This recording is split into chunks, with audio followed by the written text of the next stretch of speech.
En esta segunda parte vamos a continuar hablando de los factores que hacían al sistema integrado de mantenimiento.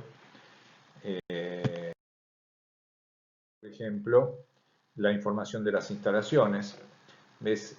Poder informar sobre cada uno de los equipos.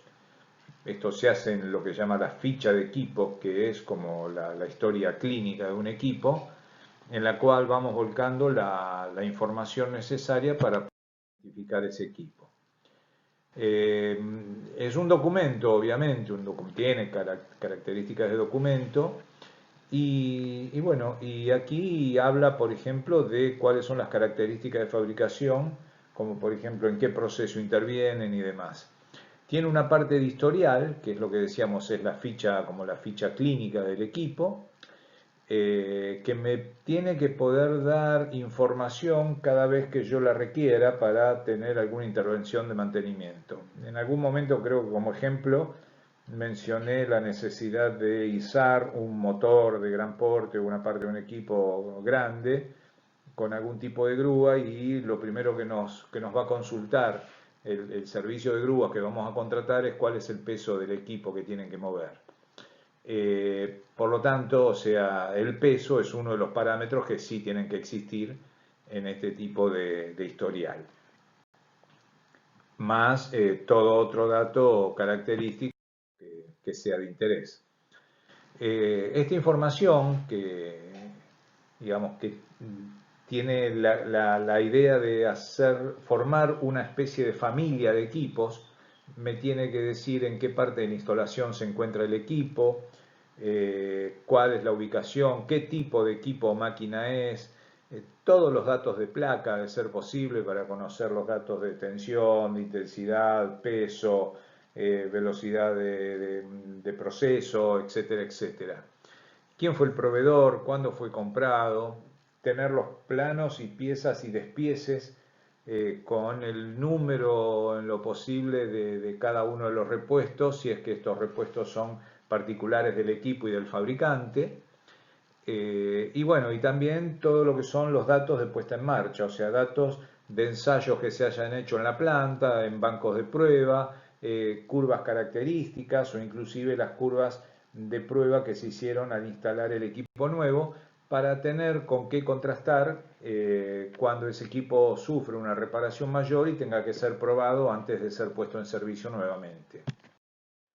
Los reportes son informes, concretamente, que van a dar cuenta, de acuerdo al tipo de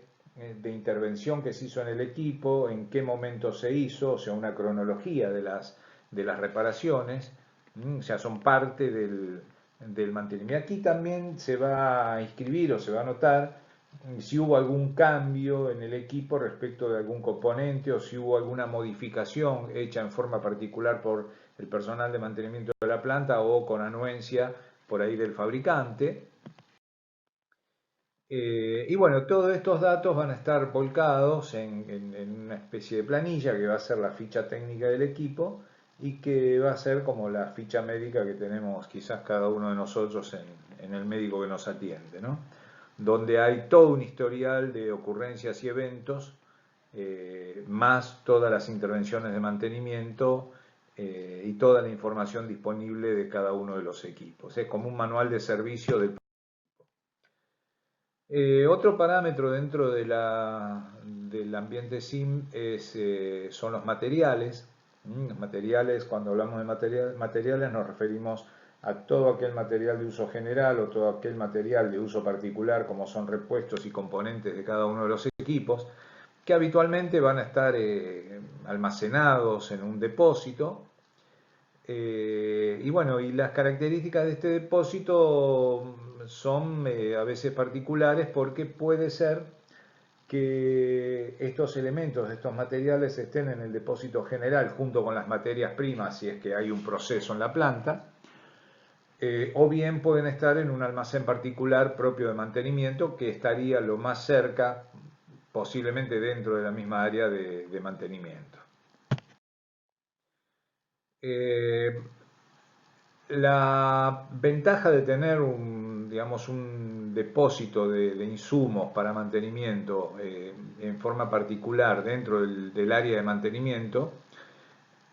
pueden ser que tenga un rápido acceso porque lo tengo ahí al lado de donde estoy ejecutando las tareas de reparación, los mecanizados de repuestos y demás. No tengo que caminar en las grandes plantas hasta el depósito general. Eh, Tengo menos trámites administrativos porque de hecho voy a tener una persona, un despachante ahí al que yo le voy a pedir los elementos y esta persona, bueno, va a hacer, puede anotar qué es lo que yo estoy sacando y no tengo que estar esperando con personas de otros servicios a que me entreguen los repuestos que yo necesito. Como desventaja podemos decir que si yo descentralizo una parte del mantenimiento, perdón, del almacenamiento, lo que yo necesito es de alguna manera una duplicación en estos controles. O sea, este despachante no tendría que tenerlo yo en el área de mantenimiento, sino que sería directamente del depósito central o del depósito general. Necesito un mayor espacio para poder almacenar este tipo de elementos y más personal, porque no solamente la gestión y el control de lo que uno va a pedir, sino también el picking, o sea, ir a buscar el repuesto, entregarlo y llenar la papelería que sea necesaria, ¿no? Bueno, obviamente cuando uno habla históricamente de las herramientas que se utilizaron para mejorar la productividad de las plantas, siempre todo estuvo ubicado en el proceso, los estudios de tiempo, ver cómo se hacían procesos más cortos, cómo se unían actividades, etcétera, etcétera, hasta que ya se explotó tanto el área productiva con la cual con grandes esfuerzos ya no se podían conseguir sino mínimas mejoras. Entonces se empezó a ampliar el paraguas, viéndolo hacia el área logística, que era el área de movimiento de materiales y de la logística de aprovisionamiento, por ejemplo, donde caen los depósitos, ¿no? Que ya es parte de la logística de aprovisionamiento, es el almacenaje. A partir de que aparece la logística integrada de la empresa, esos costos de producción tuvieron un recorte del 20-25%, adicionales a lo que ya se había hecho con, por ejemplo, las mejoras productivas. Por lo tanto, el depósito es un área que también puede ser considerada de agregado de valor, no solamente de un costo, si se maneja de determinadas características. Ustedes habrán escuchado hablar hoy en día, ya desde hace unos años, hablar de los depósitos inteligentes, donde se utilizan códigos de barra para identificar y encontrar en forma rápida un componente a través de ni siquiera una persona, sino un robot. Y bueno, para decir de qué manera fue avanzando el depósito, hablamos de los depósitos generales, de materias primas incluidas, ¿no? Ustedes piensen que cuando uno va a una planta que tiene 100 años de antigüedad, uno encuentra que los depósitos tienen la misma estructura edilicia que por ahí el resto de la planta. Muros de 50 a 60 centímetros de espesor, techos de chapas con cabreadas, etcétera, etcétera.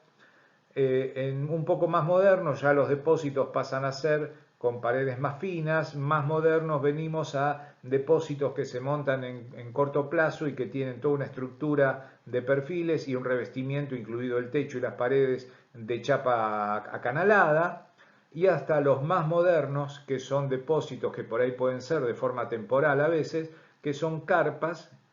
infladas, o sea, carpas en las cuales se insufla aire para mantenerlas con forma, y esos lugares son los que se utilizan para el almacenaje. O sea, todo esto lleva a reducir el costo de la instalación de un depósito. O sea que fíjense cómo las empresas le dan gran valor a lo que tiene que ver con el almacenaje. Bueno, mantenimiento en el área de almacenaje, digamos, la tarea de almacenaje no escapa mucho de esto que decimos. Dos políticas que me pueden jugar en contra respecto del almacenaje de los elementos es si yo tengo existencias en exceso, porque nuevamente, como en algún momento dije, lo que ahí estoy cayendo es en incrementar o en altos costos de inventario, con lo cual se incrementan, entre otras cosas, las primas del seguro. O bien que tenga existencias en defecto, con lo cual me puede pasar que ante la necesidad de un repuesto común, pueden ser bulones, un rodamiento o no tan común, yo tenga que tener el equipo parado a la espera de que ese elemento se compre, ese componente se compre. Cuando hablamos de elementos comunes de ferretería, quizás necesitamos la persona que vaya corriendo a la esquina a una ferretería y los compre, pero muchas veces hay componentes, hay elementos que no son de estantería, que son provistos por el mismo fabricante del equipo y digamos ya no tengo poco tiempo como para esperar el repuesto, ¿no? Sino que ya los tiempos se extienden. A modo de ejemplo, les comento que en Central Puerto en determinado momento empezó a fallar un rotor de un generador de 250 megawatts de potencia y cuando se decidió reemplazar finalmente ese rotor del generador,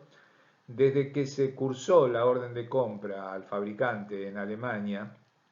hasta que llegó a la planta el rotor nuevo, pasaron 14 meses. O sea, como ven, depende de la criticidad del elemento de que se trate, los tiempos de gestión pueden ser muy largos. Por eso, no quiere decir que tengamos que tener un repuesto por cada componente de equipo que tenemos, porque entonces estaríamos duplicando el costo de la planta en cuanto a instalaciones y equipos. Pero bueno, hay que hacer a veces un análisis riguroso para saber cuál es el kit de repuestos, por así decirlo, que más se adapta al sistema que tenemos. Bueno, existencia, acá tiene una descripción de lo que son los elementos de ferretería, suministros que son, digamos, todo lo que utilizamos en forma general y en forma externa y que no da cuenta después en el producto terminado, que son los solventes, combustibles, lubricantes, etcétera. Repuestos universales como las juntas, rulemanes y demás, los repuestos específicos, los repuestos comunes o conjuntos que podemos guardar en el almacén premontados como para tardar menos tiempo en una actividad de montaje. Esto tiene que ver con técnicas de tipo SMED, que en algún momento vamos a hablar más adelante, pero bueno, para que más o menos vayan encontrando la explicación de qué es lo que significa. Aquí van a encontrar una clasificación en cuanto a clase A, que son materiales con elevado precio unitario, como por ejemplo haber tenido un rotor de un generador de 250 megawatts disponible en el depósito. O sea que cada vez que yo hago un reemplazo de eso se estaría cayendo en un alto valor de reemplazo, o sea, porque es un elemento muy crítico. Elementos de clase B, que ya estamos hablando de válvulas, rulemanes, engranajes, cajas reductoras, que hoy en día, como les comenté en otras clases anteriores, uno puede optar a veces por tener un depósito a cargo del proveedor y solamente hacer efectivo el pago de ese elemento en el momento que se utiliza y no tener que esperar la provisión. Y por último, los de clase C, que son, digamos, los materiales de uso normal, donde acá hay mucha ferretería, que son elementos, digamos, muy rudimentarios, muy comunes, que se compran en la esquina o a lo sumo en el barrio o en las zonas cercanas. Y ustedes ven que no caprichosamente se pone en clase A, B y C, porque esto obedece a un análisis A, B y C, a la curva ABC o a lo que conocemos como el diagrama o el análisis de Pareto, donde tenemos un alto costo en una pequeña cantidad de inventario, un 20% quizás. Y entonces si tenemos que tomar alguna determinación para bajar el costo de inventario, no ganaríamos nada dejando de comprar elementos de la clase C, porque en realidad el poco valor que tienen sería un muy poco impacto en el inventario en general. Y para finalizar, recordarán la expresión del lote óptimo, cuando uno tiene que adquirir el lote óptimo y lógicamente las curvas que daban lugar a este costo total que nos definía cuál era el lote óptimo. El lote óptimo va a cambiar en función del tipo de elementos que sea, tanto sea de la clase A, de la clase B o de la clase C. Recuerden que este costo estaba dado por los costos de almacenar y los costos de gestionar la compra. Bueno, con esto terminamos esta parte de la presentación y seguiremos hablando de estos sistemas integrados de mantenimiento en la próxima.